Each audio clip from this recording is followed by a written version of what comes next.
This is the pilgrim's first sight of his objective. Perched on the holy hill by Ammersee, 30 miles south of Munich, is the monastery and pilgrim church at Andex. For a German Catholic, and particularly for a Bavarian, a trip to Andex is one of the most important pilgrimages he can make. There are more than 300 holy objects in the Andex collection. Every year for 800 years, 130 local parishes have been making this a regular annual pilgrimage. And the number of independent pilgrims is increasing all the time. But the pilgrim's road, as everyone knows, is never an easy one. His progress is hindered by every kind of temptation. If he doesn't fall into the slough of despond, he may well be waylaid by envy, malice, hatred, or by greed. The pilgrim's road to Andex is a particularly hard one, because its big temptation comes right at the very end. The weary pilgrim has entered the monastery wall. The church doors are in sight, yet how many are tempted to enter instead this door here, and how many fall?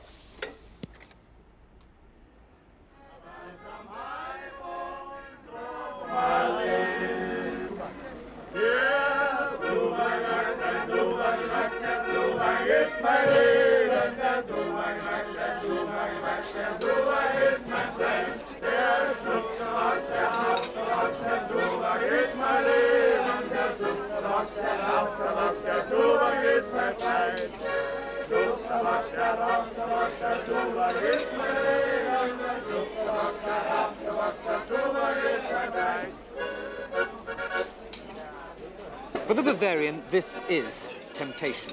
The scarlet woman with her petticoats thrown over her head and her garters undone. Here's everything the Bavarian loves. He loves to drink beer and to eat pretzels and drink more beer, to sing a little, to shout a little, to drink more beer, and to go on doing these things for a very long time. Above all, he loves to be in a crowd, to sit jammed at tables where he can feel the good fellowship bulging out all around him. Nothing could have been more cunningly devised than this place to tempt the average Bavarian pilgrim to come and to stay. But then this place is run by the experts on temptation, Mother Church herself. This is part of the Benedictine monastery. You might call it the Benedictine boozer. This place makes the beeriest English pub look like a temperance social. On an average good day, they sell about £1,200 worth of beer. And all the time, the Deutschmarks are rolling in. The profits don't go to this monastery, they go to the Benedictine headquarters in Munich.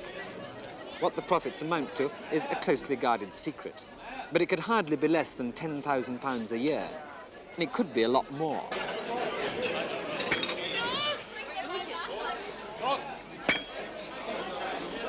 But I suppose you can't really blame Mother Church. She's just following the old principle that if you can't beat them, then it's best to join them. And as far as beer is concerned, it's very hard to beat a Bavarian. Throughout the whole of the Federal German Republic, the consumption of beer per head per annum is about 20 gallons. And that's very modest. It's only a gallon more than we drink in Britain.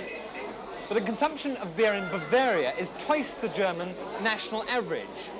41 gallons per head per annum, and that includes women and children. So there must be some pretty formidable individual performances. I'm told that a modest drinker here gets through perhaps 10 or 15 of these, and that's between 20 and 30 pints at one sitting. But of course, being a pilgrim is a very thirsty business.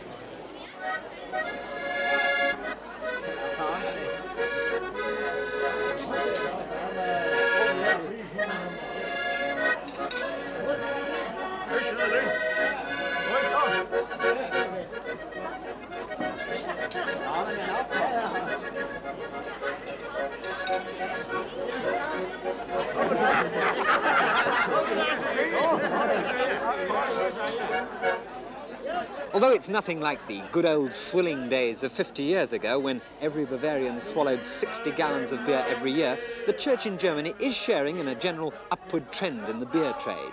Consumption goes up at about the same rate as incomes, which is between 7 and 8% every year.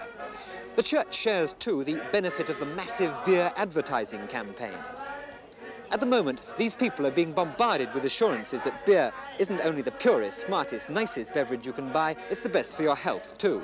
Doctors rush into print with articles called beer in medicine, beer at the sickbed, and beer in the hospital. Here in Bavaria, they hardly need that kind of encouragement because they already wean their children on beer. And judging by the look of the children, it certainly doesn't do them any harm. And don't expect the church to object to this kind of thing. She's always believed that if you're going to make a convert, it's best to get him young. As you'd expect, the busiest days here are Sundays. The monastery has another pub in the neighbouring village, and up to this year, they're both open 365 days. This year, for the first time, they did close for one day, Good Friday. This hasn't seriously affected profits.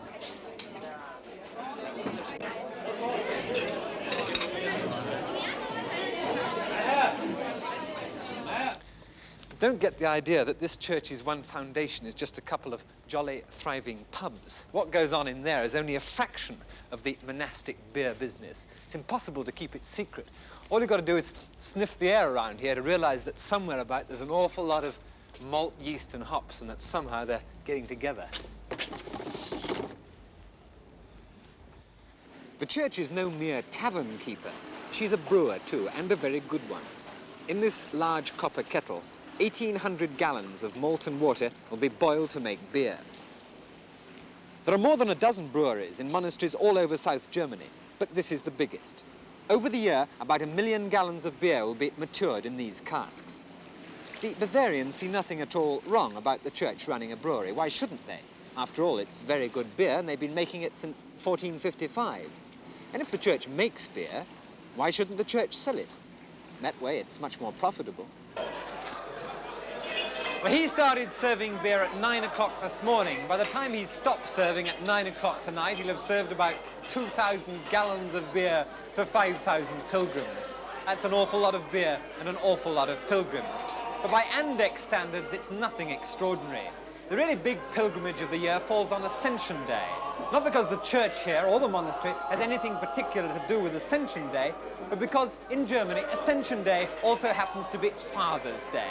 And what a wonderful excuse for 20,000 Bavarian fathers to combine two pilgrimages on a visit to Andex, and to remind themselves once again of the motto that's written above the door over there, a motto that reads, "Drink und iss, nicht Gott vergiss." Drink and eat, but don't forget God.